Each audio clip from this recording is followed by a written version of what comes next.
Hey girl, hey, welcome back to my channel. It's your girl Misha. Thank you guys for joining me yet again for another review. We are back with a brand new review for The Real Housewives of Dubai, Season 1, Episode 7. If you are new here, then welcome. I give lighthearted reviews with a little bit of laughter and a little bit of shade and a whole lot of detail. And if you're back for a second or third time, then welcome back. Y'all, please don't hesitate to like, comment, and subscribe to the channel if you get anything out of the content. Now, child, let's get into it if we gonna get into it. When the episode first opens up, Chanel and her son are together for a fitting because they're walking in a fashion show. The UAE is now celebrating 50 years. And Chanel says she's been there for 18. She's like, in the other, she wasn't able to carry the one. She was like, the other years, yeah, things have changed so much. So she goes in and changes into an outfit, right? And she comes out. She is model-esque at all times. So her son is telling her that he likes her better when she's dressed more classy. And she's like, yeah, but I like looking like a horse sometime, you know, with the short dress and the other. Ayan, not looking like a horse sometimes. She don't care what she say. She said one time she went to a mall in a short skirt and she got a ticket because it wasn't allowed back then. But now they can wear whatever they want to wear. Oh, child, that would never fly. In my teenage years, child, I would have probably landed under the jail because I was going to wear something short. I was going to wear something short, honey. I was going to show these thighs. Might even get locked up today's date. I'm just saying. Moving forward. So Chanel is trying on these pieces, right? And the model just jumps out of her, like I said. So in her confessional, she was saying that she can't make it to Caroline's wedding, but she can go to the engagement party, and the party is all white. And she's like, I love wearing all white, so I'm there. Chanel, you love wearing every color, honey. You love wearing red. You love wearing yellow. You love wearing white. Girl, you like to get dressed up. I like to put my zhuzh together, too. I don't blame you. In the next scene, Caroline and Sergio, they're going to have their parents meet, and they're meeting at the hotel. She's nervous because her mom is very English, she said, and very snobby. And his parents are really friendly and really huggy. So you two are definitely a product of your parents. You're like your mom, snobby, and he's very friendly, always up in somebody's mix. He's like his parents. So while they're waiting for the parents, she's like, yeah, my family knows that your dad offered you money. He's like, no, he didn't offer me money. He just said, you know, if I leave you, that he would pay my salary. So they started laughing at it or whatever. And I thought that that was really cute and good that they could laugh it off. Because me, honey, I would have been offended. When their daddy came in there, I would have been like, hello. And child, I would have had a full-on attitude. But, you know, she just laughed it off and whatnot. So then her parents show up first. Her mom is like, do his parents speak good English? Ma'am, that is rude. Do you speak good English? Girl, what is wrong with you? So then his parents show up. They greeted each other. Everybody seems friendly so far. So they start making small talk about the hotel. And his dad said the last time he saw a hotel like that was in Vegas, honey. Oh, okay, I guess he's saying giving very much Bellagio, Venetian / Caesar's Palace. Baby, Sergio daddy said he was on the Vegas Strip last time he saw this. So then her dad said, you know, that he imagined her marrying a nice 55-year-old man with plenty of money. I say, well, nah. Oh, child, these parents have absolutely no filter. Everybody just calm down, honey. Go to your mutual corners. Nobody wants to hear that you wanted your daughter to marry a 55-year-old sugar daddy. Okay? Not nobody. Moving forward. So Sergio is like, well, we're building an empire together. Are you? So then they start talking about Stanberry speaking Spanish and her pronouncing his last name. I think it's Carrallo or Carrello. Honey, it's something like that. You got to roll the R's, honey, get into it. So her dad said, well, you lucky because she wanted you to change your last name to Stanberry. And child, they laughing, but he's actually very serious. So then his dad brings up the whole offering him money thing. Dad was like, you know, I offered it, but he said no. So if he's happy, I'm happy. And again, these parents have absolutely no filter. This was so cringy for me to watch, but at least the families were cordial to each other and whatnot.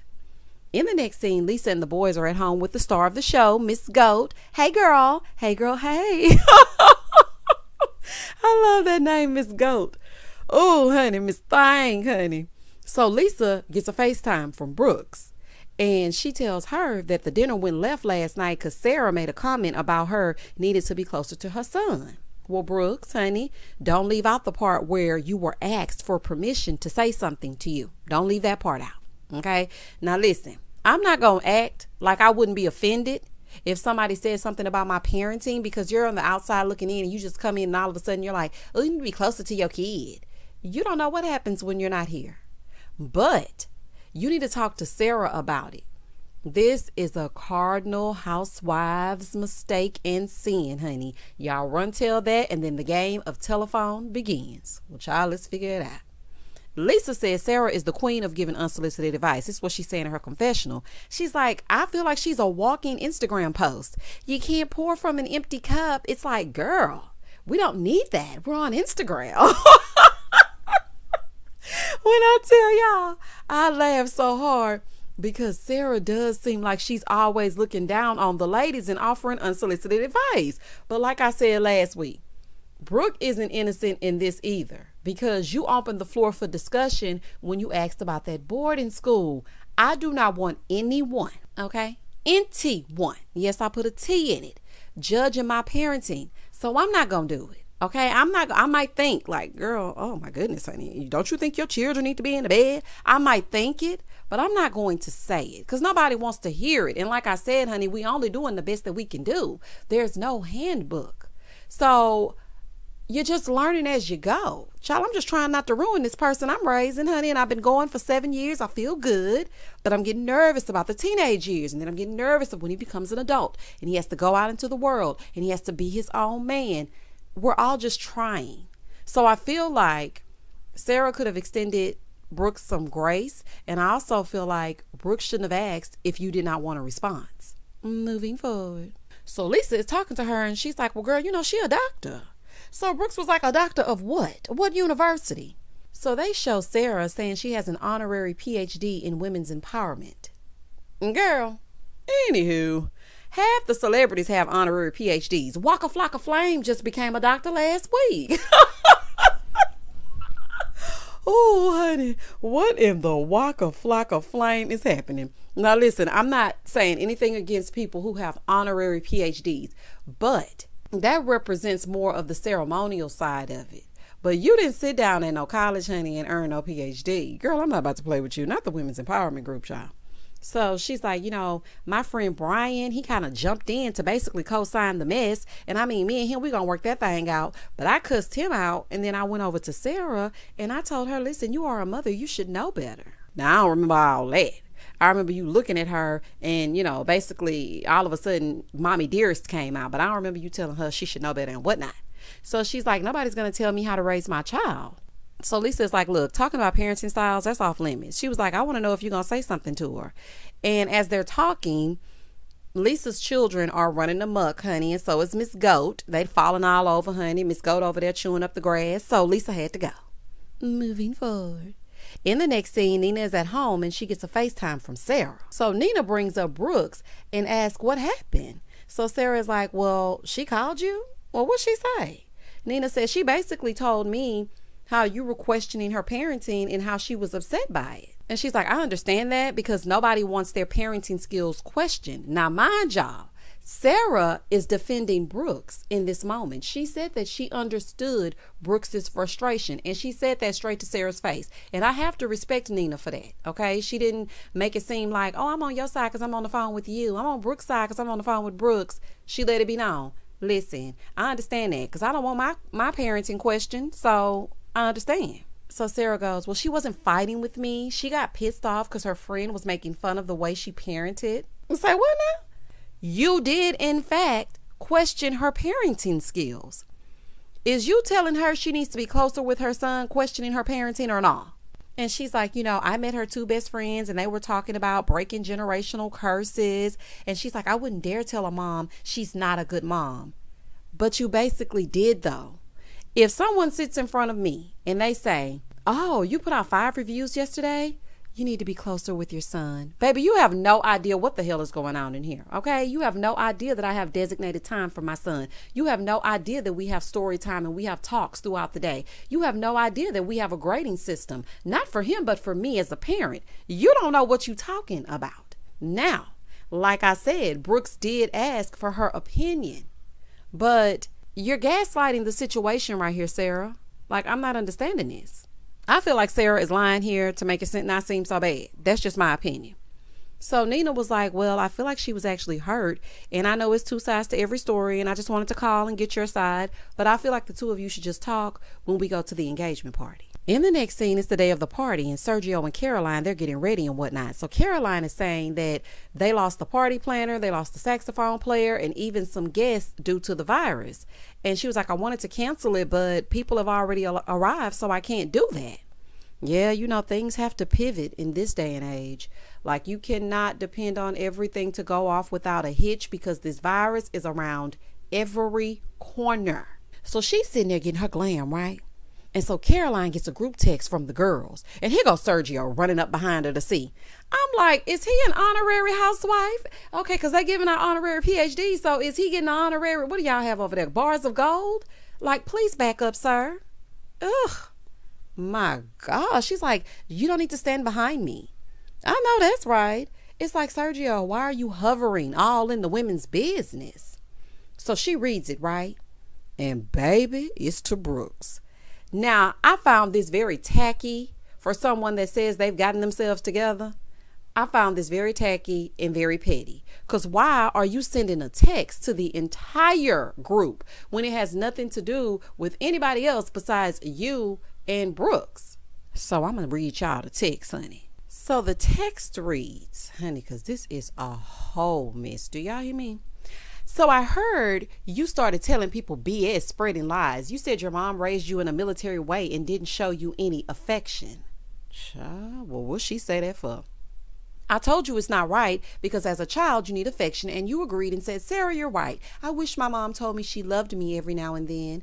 I told you, don't make that mistake to your son. Break the generational cycle. I didn't say you're not affectionate with your kid. I said give more. Sarah, I don't remember none of that. Now, I know it could be editing, but you only stated that after the fact. Like, I'm not understanding why you're saying this. So Caroline is like telling someone how to parent their child. That never goes well. Bless her heart. Child, not bless her heart. Why send this in a group text though? And not on my engagement party day, honey. You mad at Chanel because she showed up in this cape. You should be mad at Sarah for starting all this mess and bringing it over to your engagement party, honey. But they ain't ready for that conversation. So Caroline is like, look, I'm not putting any energy into that. I have absolutely no cock in that fight. So I'm focusing on my engagement party. I ain't got no time. Honey, I wouldn't either. That's all them. So they bring in Caroline's jewelry. It's a $700,000 choker. So I'm looking at the necklace, right? And I'm thinking the dress finna really give what's supposed to be gave. And then they pull out this My Super Sweet 16 dress. Caroline, I know you're marrying young, but my goodness, like, who styled you, honey? What is happening here? Caroline, the choker, the dress, the cowboy boots. Child is just awful. In the next scene, Nina and her husband, they're on the way to the party, right? And she's saying that her dad is still in the hospital and he's not getting any better. And she's so sad because she's not there with him and she feels helpless. Let me just say, my uncle was in the hospital with C-19 and it was the most helpless feeling ever because he's like my dad. Even though I have my dad, my uncle is like my dad. And I could not fathom him not coming out of that hospital. So I know the pain that she's experiencing, but I know it's multiplied when it's your actual parent. I know it is. And she was like, you know, my husband was also in the hospital. He had to learn how to walk again. Oh my gosh. My heart really goes out to her and anyone who has gone through having a loved one hospitalized because of this mess.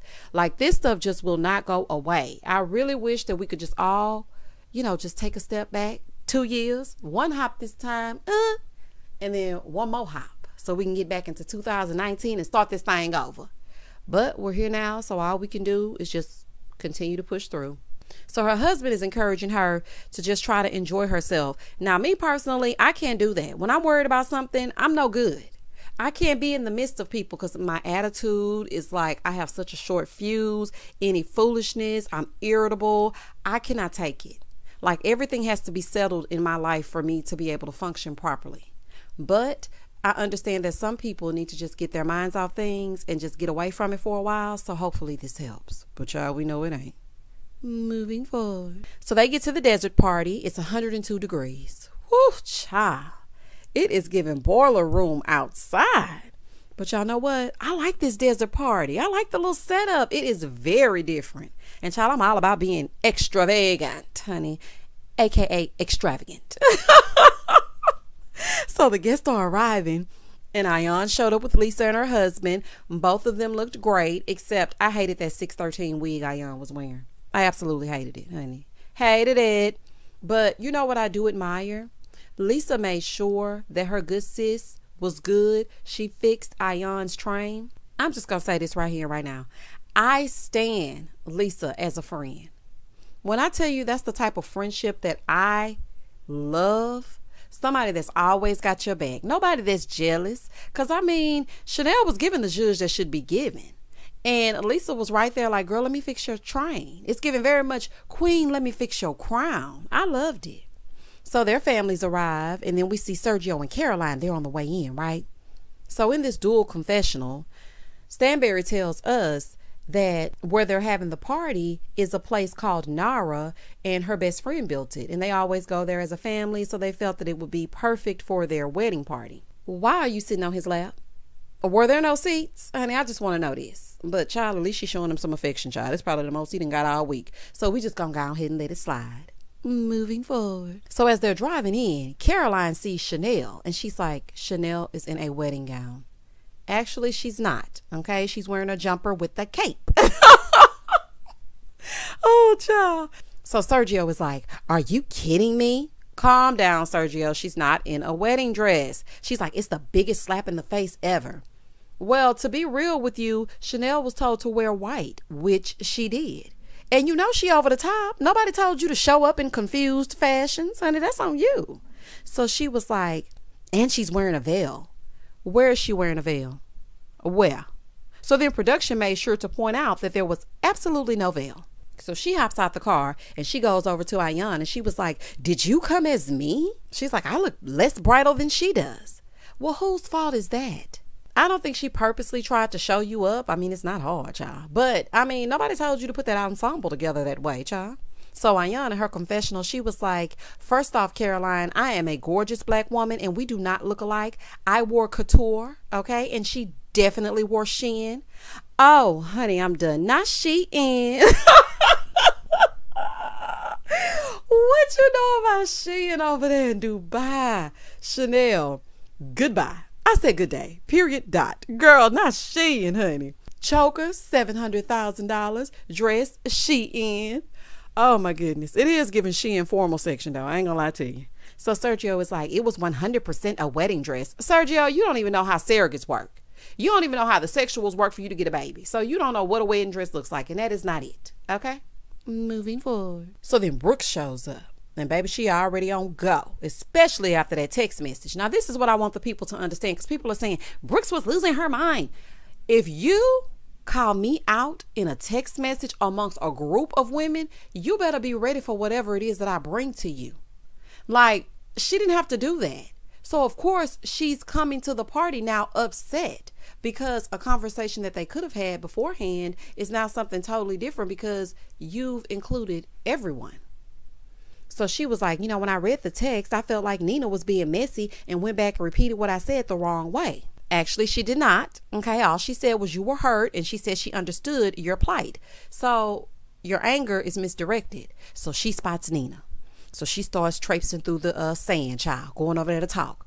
She gets her, and they go to the side. But over with Sarah and Lisa and Chanel, Lisa is telling her that Brooks felt, you know, she felt judged. And Sarah said, well, I mean, I texted you guys because it was a lot of he said, she said, and I just don't like the gossip.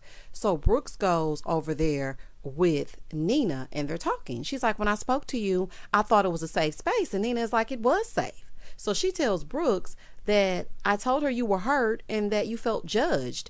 And Sarah said she wasn't purposely trying to do that. So then Brooks goes, well, all I'm trying to figure out is why she went for my jugular in that text message. It was like she was trying to defend what she did. And I have to agree with that. I do feel like Sarah was trying to defend herself instead of just apologizing for how she made Brooks feel. Period, point blank. Listen, girl, in your mind, you might think she the most trifling parent ever. But if you would have just said to her, hey, they're saying that you felt upset.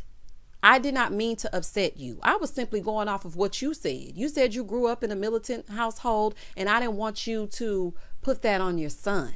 So that's why I said you may need to spend more time with him. And I'm sorry I hurt your feelings. And that would have been the end of it. She's like, I opened up to you. Brooks is coming in too hot. Brooks, I understand your frustration, but you're just automatically assuming that Nina did something shady, and she didn't. So Nina is like, I just got too much going on, so today is not the day.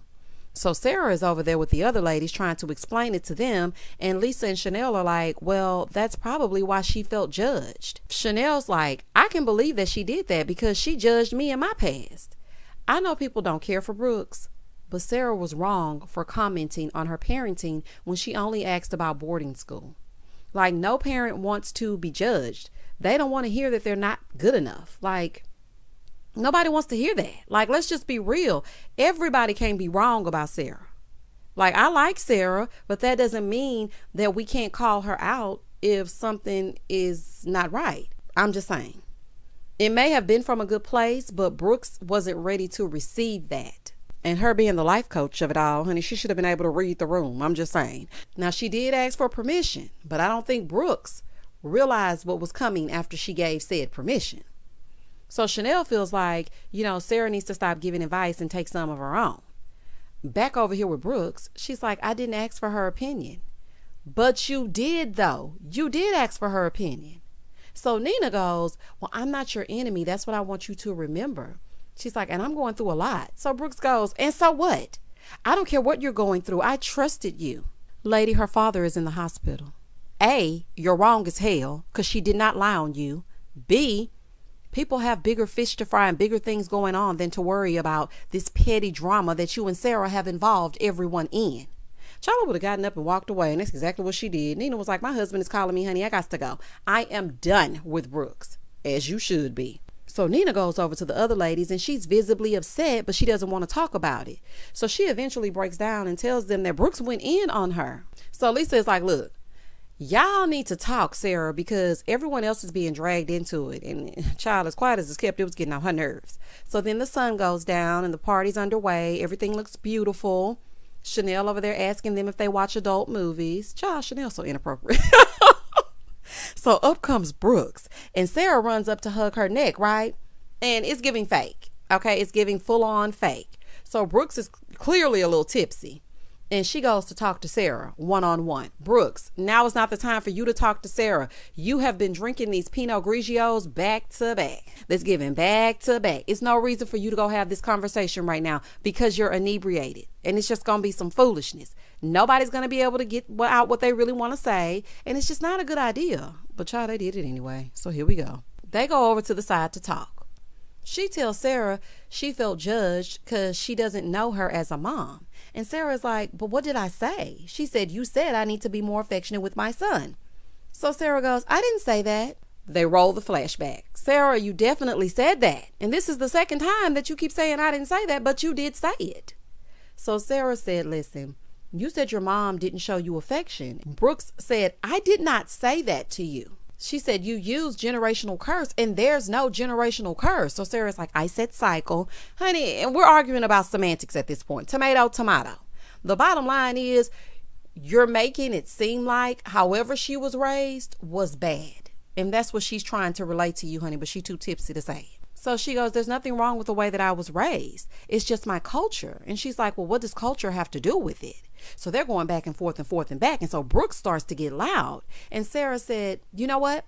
I dare you to drop this Caroline and bring out the real one. There you go, being judgy. Who's to say this is not the real Caroline? So then Brooks goes, I dare you to drop this Sarah and bring out the real one because you're not perfect, Sarah. Well, I have to say this. That text message was the real Sarah. I'm just saying. So she's like, everybody is waiting to see the real you. So Brooks is elevating her voice. And honey, y'all know y'all can't be hollering out in public, honey, unless you want to end up in the slammer. So the production is like, hey. So Sarah looks at the producers and she goes, what the F is this? And then Brooks was like, no, what the F is this? To be continued. Child, this is just one big old misunderstanding. Brooks, don't ask for any kind of advice if you don't want to hear what the people have to say. Sarah, do not offer any advice if no one asks you for said advice. Honey, all y'all shut up and get into your mutual corners, child. And that was the end of the episode. Y'all comment down below and tell me exactly what you thought about the episode. Feelings aside for the cast members. Who do you feel was really revising the way that things actually went down from what we saw as viewers? Y'all let me know in the comment section. Please don't hesitate to like, comment, and subscribe to the channel. And as always, stay safe, stay blessed, spread love, not germs. Peace.